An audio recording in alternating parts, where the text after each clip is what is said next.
নমস্কার, আমি অনুব্রতা। বইমহলে আপনাকে জানাই স্বাগতম। বইমহলে আমরা নিয়ে আসছি বিভিন্ন স্বাদের গল্প। আজ আপনি শুনবেন প্রখ্যাত লেখক শ্রী প্রভাত কুমার মুখোপাধ্যায়ের লেখা ছোট গল্প কুমকুম কুমারীর গুপ্তকথা। মূল গল্পটি সাধু ভাষায় লেখা হয়েছে, কিন্তু বর্তমানকালের ভাষা উচ্চারণের দিকে দৃষ্টি রেখে গল্পটি চলিত ভাষায় পাঠ করা হয়েছে। গল্প পাঠ ভালো লাগলে অবশ্যই লাইক ও শেয়ার করবেন। আর আপনি যদি বইমহলে প্রথম এসে থাকেন তাহলে অবশ্যই বইমহলকে সাবস্ক্রাইব করবেন। একই সঙ্গে বেল আইকনটি ক্লিক করে দেবেন গল্পের নোটিফিকেশনের জন্য। আসুন এবার শুনি কুমকুম কুমারীর গুপ্তকথা। ছোট বউ, ও ছোট বউ, ছোট বউ কই? ডাক না তাকে। খাবে কখন? রাত কি হয়নি? জ্যৈষ্ঠ মাস, পল্লীগ্রামের রাত্রি এক প্রহর অতীত হয়েছে। কর্তাদের এবং বাড়ির অন্যান্য পুরুষগণের খাওয়া শেষ হয়েছে। রান্নাঘরে বসে বড়গিন্নি হরিনামের মালা জপতে জপতে ওই কথাগুলো বললেন। বড়গিন্নি সাবিত্রী বলল, কোথাও পড়ে ঘুমোচ্ছে বোধ হয়। যা তো সুরি, খুঁজে তাকে উঠিয়ে নিয়ে আয়। সুরবালা গজর গজর করতে করতে ছোট বউকে খুঁজতে গেল। একতলা, দোতলা, তিনতলার ঘরে ঘরে, বারান্দায় বারান্দায়, নানা সম্ভব অসম্ভব স্থানে সুরবালা ছোট বউকে খুঁজল, কিন্তু কোথাও তাকে দেখতে পেল না। অবশেষে ছাদের সিঁড়িতে উঠল।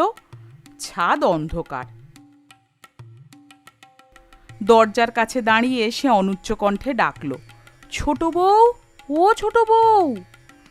বলি, ও কুমি, পোড়ার মুখী হতভাগী বাঁদরি কই? এখানেও তো দেখছি না। বলে নিচে নেমে গিয়ে ছোট বউয়ের অপ্রাপ্তি সংবাদ সকলকে জানালো। শুনে গৃহিণীরা বড়ই উদ্বিগ্ন হয়ে উঠলেন। মেজগিন্নি কুমি বা কুমকুম কুমারী যার পুত্রবধূ নিজে গিয়ে বাড়িময় খোঁজ করতে লাগলেন, কিন্তু কোথাও তাকে পেলেন না। বাড়ির সকলকে জিজ্ঞাসাবাদ করা হলো, কিন্তু সন্ধ্যার পর ছোট বউকে দেখেছে এমন কথা কেউই বলল না। তখন বড়গিন্নি বললেন, ওমা, এ কি সর্বনাশ হলো! আমার যে বুক কাঁপছে। বধূদের কন্যাদের মুখ শুকিয়ে গেল। গৃহিণীদের মনে একটা ঘোর আশঙ্কার ছায়া পড়ল। একজন উঠোনের চারিদিকে ঘুরে এসে বলল, সদর দরজা, খিড়কি দরজা সবই তো বন্ধ। ছোট গিন্নি বললেন, রাত 10টা বাজে, দরজা বন্ধ হবে না? সন্ধ্যার সময় তো সব দরজাই খোলা ছিল, তখন থেকেই তো সে বাড়িতে নেই। কর্তারা আহার আনতে তখন নিজ নিজ শয়নকক্ষে প্রবেশ করেছেন। বয়স্ক পুত্ররা কেউ শুয়ে পড়েছে, কেউ কেউ বা বৈঠকখানা ঘরে বসে বন্ধুবান্ধব সহ তখনও তাসপাশা খেলছে। গৃহিণীরা স্থির করলেন কর্তাদের খবর দেওয়া উচিত। বড়গিন্নি তখন হরিনামের মালা হাতে দোতলায় নিজের শয়নকক্ষে গেলেন। ছোট বউয়ের নাম কুমকুম কুমারী। বয়স এখন 16 বছর। 3 বছর ধরে সে শ্বশুরবাড়িতে আছে। তার বাবার নাম হারাধন বসু। পার্শ্ববর্তী গ্রামে তিনি একজন সম্পন্ন গৃহস্থ। এইটি তার একমাত্র কন্যা। বাবা আদর করে মেয়ের নাম রেখেছিলেন কুমকুম কুমারী। কিন্তু যার নামের গোড়াতেই কু, মাঝেও কু, সে কি কখনো সু হতে পারে? এই কারণেই হোক অথবা জন্ম নক্ষত্রের ফলেই হোক, ছোটবেলা থেকেই কুমকুম অত্যন্ত দুষ্টু ও দুর্দমনীয় হয়ে উঠেছিল। ছিপ দিয়ে পাড়ার পুকুরে পুকুরে সে মাছ ধরতে ভালোবাসত। ভাইদের ঘুড়ি লাটাই নিয়ে ছাদে উঠে ঘুড়ি ওড়াত। প্রতিবেশীদের বাগানে বেড়া ভেঙে ঢুকে স্বচ্ছন্দে সে গাছে উঠে ফল চুরি করে খেত। এই সকল কারণে বাবা মা প্রায়শ কুমকুমকে প্রহারও করতেন। এমনকি তার নামে পাড়ায় ছড়া প্রচলিত হয়ে গিয়েছিল, কুমকুম তোর পিঠে দুম দুম। একদিন এক সমবয়সী ছেলে কুমকুমের সঙ্গে ঝগড়া করে উপরের ছড়াটি বলতে বলতে এবং হাত দিয়ে কুমকুমের দিকে ইঙ্গিত করতে করতে তাকে খ্যাপাতে থাকে। কুমকুম ছুটে গিয়ে তার গলা ধরে খুব খানিকটা ঝাঁকানি দিয়ে তাকে এমন ধাক্কা মেরেছিল যে ছেলেটা টাল খেয়ে পড়ে যায় এবং তার নাক থেকে ঝরঝর করে রক্ত ঝরতে থাকে। এই সকল ব্যাপার দেখে শুনে গ্রামের প্রবীণরা কুমকুম সম্বন্ধে যে সকল ভবিষ্যৎবাণী করতেন তা সুরুচিসঙ্গত নয় এবং সেগুলো কুমকুমের বাবা মার কানে যে মধু বর্ষণ করত না তাও নিঃসন্দেহে বলা যায়। বাবা মার স্নেহ আদরে প্রতিপালিত হয়ে কুমকুম ওরফে কুমি ক্রমে 11 বছরে পদার্পণ করল। তখন তার জন্য পাত্র অন্বেষণ আরম্ভ হলো। মেয়েটি দেখতে শ্যামবর্ণ, তবে মুখশ্রী ভালো, চুল বেশ ঘন ও বড়। একমাত্র মেয়ে, বেশি দূরে বিবাহ দিতে বাবা মার ইচ্ছা করল না। বছরখানেক খোঁজাখুঁজির পর একটি সুপাত্র মিলল। পার্শ্ববর্তী গ্রামের যদুনাথ মিত্র মহাশয়ের পুত্র নির্মল কুমার। ছেলেটি গ্রাম্য বিদ্যালয় থেকে প্রবেশিকা পরীক্ষায় উত্তীর্ণ হয়ে তখন কলকাতায় কলেজে এফএ পড়ছে। দেখতে শুনতেও ভালো। শুভ দিনে শুভ লগ্নে বিবাহ হয়ে গেল। কুমি কাঁদতে কাঁদতে পালকি চড়ে শ্বশুরবাড়ি গেল। কুমকুমের শ্বশুরবাড়ি বিরাট বাড়ি। বাড়ির পিছনে প্রাচীর ঘেরা বিশাল বাগান, তার মধ্যে পুকুর ও বিভিন্ন ফলের গাছ। শ্বশুরেরা 3 ভাই, হরিনাথ, যদুনাথ ও কুমুদনাথ। 3 ভাই একত্র আছেন। 3 গৃহিণী, তাদের প্রত্যেকের পুত্র, কন্যা, বন্ধু, নাতি নাতনি তো আছেই, তাছাড়া অন্যান্য আত্মীয় স্বজনেরও অভাব নেই। চাষবাসও বিস্তৃত পরিমাণে আছে। চাকর, কৃষাণ প্রভৃতির সংখ্যাও অল্প নয়। চাষের বলদ ও দুধেল গাই রাখবার সুবিস্তীর্ণ পাকা গোয়াল বাড়িটি তৈরি করতে যা ব্যয় হয়েছিল, তাই দিয়ে অনায়াসে একটি ছোটখাটো গৃহস্থ পরিবারের আবাসবাড়ি তৈরি হতে পারে। শ্বশুরবাড়িতেই জনবহুলতা দেখে কুমকুমের প্রাণ যেন হাঁফিয়ে উঠল। বউ সেজে ঘোমটা দিয়ে চুপ করে বসে থাকাটাও তার পক্ষে বড়ই বিড়ম্বনার হয়েছিল।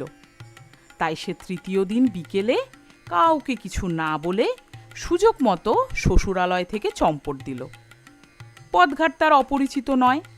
প্রায় 1.5 ক্রোশ হেঁটে সন্ধ্যার প্রাক্কালে বাপের বাড়ি গিয়ে পৌঁছালো। ঘরমাক্ত কলেবরে ধূলি ধূসরিত বসনে মেয়েকে এইভাবে গৃহে আসতে দেখে তার বাবা মা হাসবেন না কাঁদবেন নাকি রাগই করবেন কিছুই স্থির করতে পারলেন না। বেয়াই বাড়ির দুশ্চিন্তা দূর করতে তৎক্ষণাৎ লোক পাঠালেন। আরেকজন গেল গরুর গাড়ি আনতে। স্বামী স্ত্রী দুজনে কন্যাকে সঙ্গে নিয়ে পুনরায় তাকে শ্বশুরবাড়ি পাঠিয়ে দিলেন।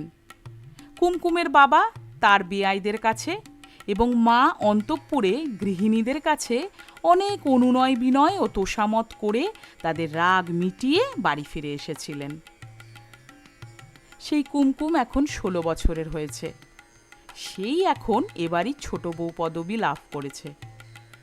বয়োবৃদ্ধির সঙ্গে তার দুষ্টুমি অনেকটা কমেছে বটে, কিন্তু এখনও সে আদর্শ হিন্দু কুলবধূ হয়ে উঠতে পারেনি। এই পাড়াতেই তার 2-3টি সখী আছে, তারা এ গ্রামেরই মেয়ে। তাদের সঙ্গে কুমির বড় ভাব, তারা সকলেই এ বাড়িতে আসে। কুমকুমও মাঝে মাঝে শাশুড়ির বিনা অনুমতিতে তাদের বাড়ি বেড়াতে যায়। এজন্য তাকে যথেষ্ট বকুনি খেতে হয়, কিন্তু কিছুতেই তার এ কুঅভ্যাস দূর হলো না। বৈশাখের শেষে গ্রীষ্মের ছুটিতে কুমকুমের স্বামী নির্মল বাড়ি আসলো। কয়েকদিন পরে এই পাড়া বেড়ানো নিয়ে নির্মল তাকে খুব বকলো। স্বামী স্ত্রীতে রীতিমতো ঝগড়া হয়ে গেল। নির্মলের এক বন্ধু তখন দার্জিলিংয়ে বায়ু পরিবর্তন করতে গিয়েছিল। রাগের চোটে নির্মল 2 সপ্তাহের জন্য দার্জিলিং চলে গেল। তার 3 দিন পরেই বাড়িতেই ভীষণ বিভ্রাট, ছোট বউ কোথায় গেল। এদিকে দোতলায় উঠে বড়গিন্নির স্বামীর সাথে সাক্ষাৎ করার জন্য শয়নকক্ষের দরজায় গিয়ে দাঁড়ালেন।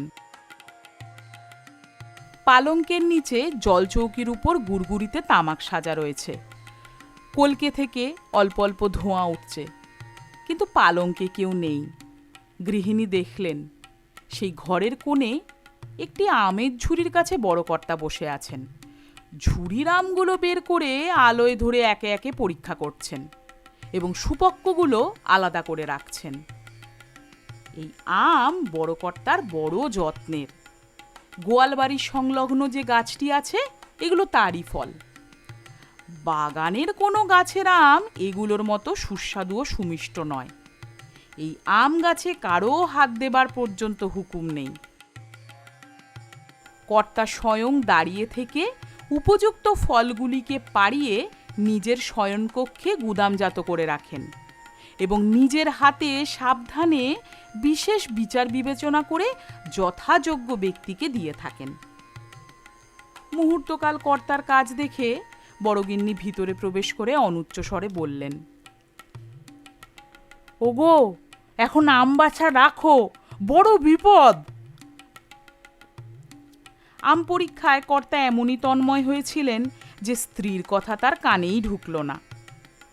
গৃহিণী আবার আরেকটু কাছে গিয়ে বললেন, ওগো শুনছো, এদিকে যে সর্বনাশ হয়ে গেল। কর্তার তখন চমক ভাঙল। কেন, কি হয়েছে বলে তিনি উঠে দাঁড়ালেন। গৃহিণী আবার বললেন, সর্বনাশ হয়েছে, ছোট বউকে পাওয়া যাচ্ছে না। কর্তা কাছে এসে বললেন, বলো কি, কখন থেকে? গৃহিণী বললেন, সন্ধ্যার আগে তো বাড়িতেই ছিল। বাড়ি মই খোঁজা হয়েছে, কোথাও সে নেই। সকলকে জিজ্ঞাসা করা হয়েছে, সন্ধ্যার পর আর কেউ তাকে দেখেনি। কর্তা গুম হয়ে বসে নিজের কেশ বিরল মাথায় ধীরে ধীরে হাত বুলাতে বুলাতে চিন্তা করতে লাগলেন। শেষে বললেন, গা ধুতে গিয়েছিল কি? একলা গা ধুতে গিয়ে যদি ডুবে টুবে গিয়ে থাকে? কার সঙ্গে গা ধুতে গিয়েছিল খবর নিয়েছ? গৃহিণী বললেন, না, তা তো নিইনি। কর্তা গম্ভীর স্বরে বললেন, একেই বলে স্ত্রী বুদ্ধি। যাও, সেইটি আগে ভালো করে জানো। আচ্ছা, সবাইকে জিজ্ঞাসা করে দেখি বলে গৃহিণী প্রস্থান করছিলেন। কর্তা বললেন, আর শোনো, যদুকে আর কোমদকে আমার কাছে ডেকে দিয়ে যাও। এই বলে হরিনাথবাবু বিছানায় বসে উত্তেজিত চিত্তে গড়গড়া টানতে লাগলেন। এই তলার অপর প্রান্তে মেজকর্তা ও ছোট কর্তার শয়নকক্ষ। বড়গিন্নি মেজকর্তাকে খবর দিয়ে ছোট দেওরের ঘরে প্রবেশ করে দেখলেন তিনি বিছানায় শুয়ে একমনে একটি বই পড়ছেন। বাংলা উপন্যাসের ইনি একজন অক্লান্ত পাঠক, স্থানীয় লাইব্রেরির সেক্রেটারি।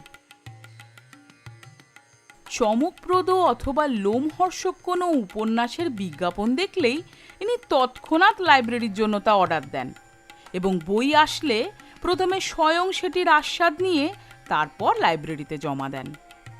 বড়গিন্নি এনাকে সংবাদটা দিয়ে নিচে এসে সবাইকে জিজ্ঞাসা করলেন, কিন্তু আজ কোনো দলের সঙ্গে ছোট বউ যে গা ধুতে গিয়েছিল এমন সংবাদ পাওয়া গেল না।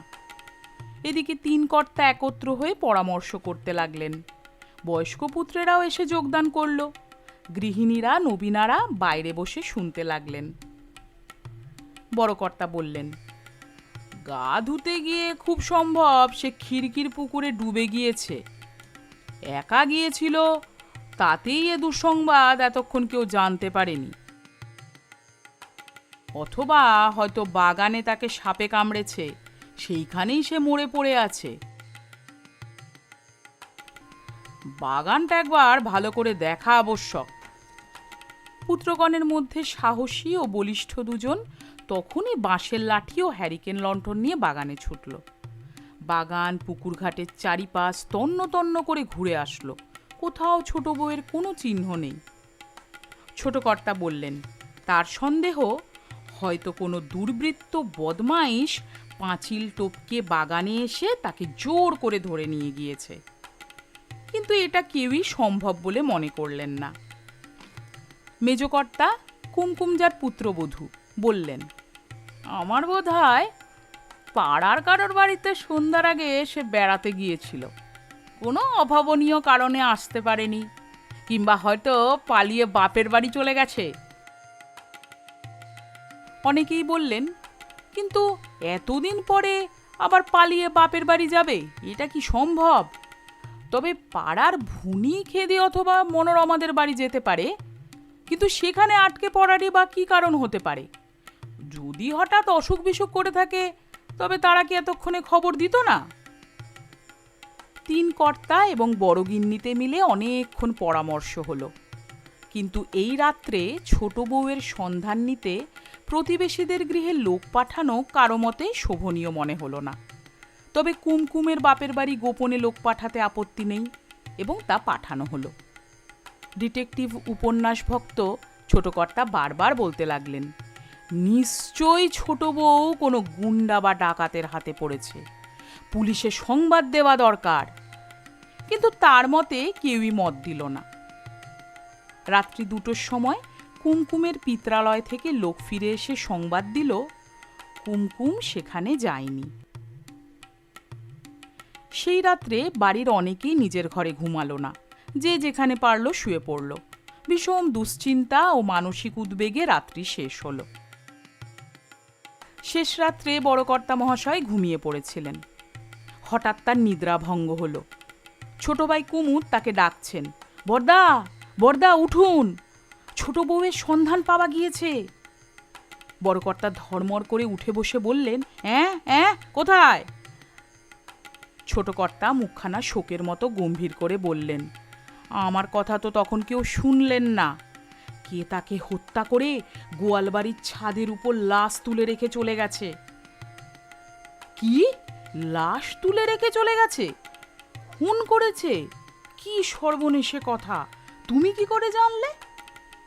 ছোট কর্তা বললেন, এই মাত্র আমি গাড়ু হাতে করে মুখ হাত ধোয়ার জন্য পুকুর ঘাটের দিকে যাচ্ছিলাম। গোয়াল বাড়ির কাছে গিয়ে দেখি একখানা শাড়ির আঁচল ভোরের হাওয়ায় ফুরফুর করে উড়ছে। পার দেখেই আমি চিনতে পারলাম, ও শাড়ি তো গত মাসে আমি ওর জন্য কিনে এনেছিলাম। বড় কর্তা কাপড় পরতে পরতে পালঙ্ক থেকে নেমে বললেন, শুধু শাড়ি দেখেছ, তবে লাশের কথা বললে যে? ছোট কর্তা অত্যন্ত বিজ্ঞ ভাব করে বললেন, শুধু কাপড়খানা ছাদের উপর উঠবে কি করে বড়দা? কাপড় যখন রয়েছে তখন লাশও নিশ্চয়ই ছাদের উপর আছে। এসবই তো ক্লু কি না? লাশটা আলসের জন্য দেখা যাচ্ছে না। চলো চলো, ছাদে উঠে দেখা যাক। ছোট কর্তা বললেন, না দাদা, ওই কাজটি করবেন না। এখন প্রথম কর্তব্য পুলিশে খবর দেওয়া। লাশ যে অবস্থায় আছে ঠিক সেই অবস্থায় পুলিশ এসে দেখুক, এই হচ্ছে নিয়ম।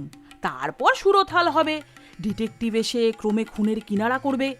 ছাদে এখন আমাদের কারোর ওঠা উচিত নয়। বড় কর্তা বললেন, আরে না না, কি বলো তুমি? চলো চলো, ছাদে উঠে আগে আমরা দেখি গিয়ে। বলে কর্তা খালি পায়েই ছুটলেন। বাড়ির অন্য কেউ তখনও জাগেনি, এমনকি চাকররাও ঘুমোচ্ছে। মেজ ভাইকেও জাগিয়ে তিনজনে উঠানে নামলেন।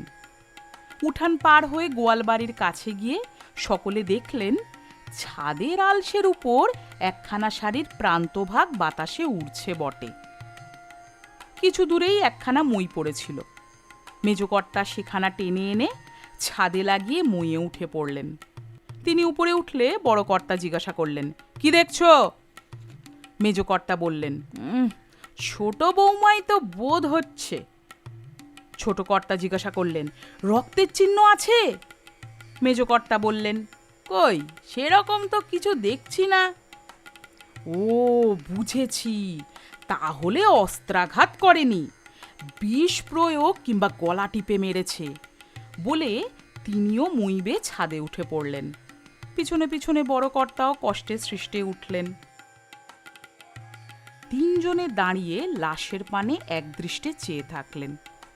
হঠাৎ বড় কর্তা বললেন, আরে নিঃশ্বাস পড়ছে যে। এই বলে তিনি উচ্চস্বরে ডাকলেন, ছোট বৌমা, ও ছোট বৌমা। এই শব্দে লাশ পাশ ফিরল, চোখ খুলল এবং 3 শ্বশুরকে সেখানে উপস্থিত দেখে ধর্মর করে উঠে বসে মাথায় ঘোমটা টেনে দিল। বড় কর্তা বললেন, নারায়ণ নারায়ণ, শ্রীগুরু রক্ষা করেছেন। ওহ, বলে 2 হাতে মাথা ধরে সেখানেই বসে পড়লেন। বসে বসে ছাদের চারিদিকে ইতস্তত দেখতে লাগলেন। দেখলেন বহু সংখ্যক আমের আটি ও খোলা পড়ে আছে, কয়েকটি শুকনো ও পুরনো, আবার কয়েকটি সদ্যভুক্ত। এই দেখে তিনি এই গুপ্ত রহস্যের সূত্র খুঁজে পেলেন। মেজকর্তা ক্রোধের স্বরে বললেন, বৌমা, তুমি এখানে এলে কি করে? বৌমা নীরব, সে বেশি করে ঘুমটা টেনে দিল। বড় কর্তা তখন উঠে দাঁড়ালেন, বললেন, সেই সব কৈফত পরে হবে, আমি সমস্তটাই বুঝতে পেরেছি। এখন তোমরা সব নামো দেখি, আমিও নেমে যাচ্ছি। তারপর বৌমা, তুমি আস্তে আস্তে খুব সাবধানে নেমে এসো। কিছু ভয় নেই তোমার মা, কেউ তোমায় বকবে না, কিচ্ছু বলবে না। বাড়ির লোক এখনো কেউ ওঠেনি, এবেলা নেমে এসো, কেউ দেখতে পাবে না। মেজকর্তা ছোট কর্তা নামলেন, পিছনে পিছনে বড় কর্তাও নেমে গেলেন। মই দিয়ে নামতে বৌমা পাছে পড়ে যান, এই আশঙ্কায় মেজকর্তা একটু আড়ালে দাঁড়িয়ে অপেক্ষা করতে যাচ্ছিলেন। বড় কর্তা তার হাত ধরে টেনে এনে বললেন, এসো এসো, কিচ্ছু ভয় নেই, ও সব ওদের অভ্যেস আছে। ভাইদের নিয়ে তিনি গৃহের ভিতর প্রবেশ করলেন। বড় দাদার আচরণ ও কথাবার্তা অন্য 2 ভাইয়ের কাছে প্রহেলিকার মতো মনে হচ্ছিল। তারা অবাক হয়ে প্রশ্নপূর্ণ দৃষ্টিতে জ্যেষ্ঠের দিকে চেয়ে রইলেন। বড় কর্তা তখন বললেন, কাল বিকেলবেলা আমি যখন বাগানে যাচ্ছিলাম, দেখলাম মইখানা গোয়ালের পিছনে লাগানো রয়েছে। দেখে বললাম, মইখানা এখানে কে এনে রাখলো রে? কেষ্টাকে ডেকে সেখানা সরিয়ে ফেললাম। তখন কি জানি যে ছোট বৌমা সেই মই দিয়ে ছাদে উঠে বসে আছেন। এত বড় একটা রহস্য এত সহজে মীমাংসা হয়ে যায় দেখে ছোট কর্তা ক্ষুণ্ণস্বরে জিজ্ঞাসা করলেন, মই দিয়ে ছোট বৌমা গোয়ালের ছাদেই বা উঠতে যাবেন কেন? বড় কর্তা বললেন, কেন, আমার পিণ্ডি চটকাতে, আর কেন? আম খেতে উঠেছিল বোধ হয়, ছাদময় তো আমের খোলা আর আঁটি ছড়ানো রয়েছে দেখলাম। এতক্ষণে বেশ ফর্সা হলো। গৃহিণীরা জাগলেন, বাড়ির সকলে আসলো। সকলে ব্যাপার কি জানবার জন্য ছোট বউকে ঘিরে বসল। বড় কর্তার আশ্বাস সত্ত্বেও বকুনি যে তাকে একেবারেই খেতে হলো না তা নয়। ক্রমে জানা গেল গতকাল বিকেলে মুকুজ্জেদের মনোরমা এবং কুমকুম দুজনে আম খাবার জন্য গোয়ালের পিছনে মই লাগিয়ে ছাদে উঠেছিল। কয়েকটা আম খেয়ে মনোরমা নেমে যায়। কুমকুম বলে, এই আমটা খেয়ে নামছি।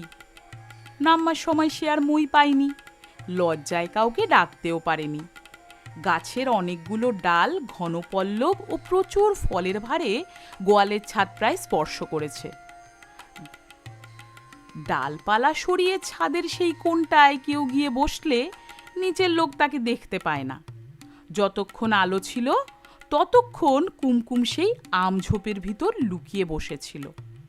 বেশ অন্ধকার হলে আম গাছের ডালপালা সরিয়ে বের হয়ে খোলা ছাদে আসে। অনেক রাত্রি পর্যন্ত সেখানে চুপ করে বসে থাকবার পর শেষে ঘুমিয়ে পড়েছিল। জেরায় আরও জানা গেল যে শুধু কুমকুম ও মনোরমাই না, এ বাড়ির অন্যান্য মেয়ে ও বউরাও মাঝে মাঝে এইভাবে ছাদে উঠে গোপনে আম খেয়ে থাকে। তবে এদিন যে কুমকুম ও মনোরমা আম খেতে গিয়েছিল এ কথা তারা জানতো না। সমাপ্ত।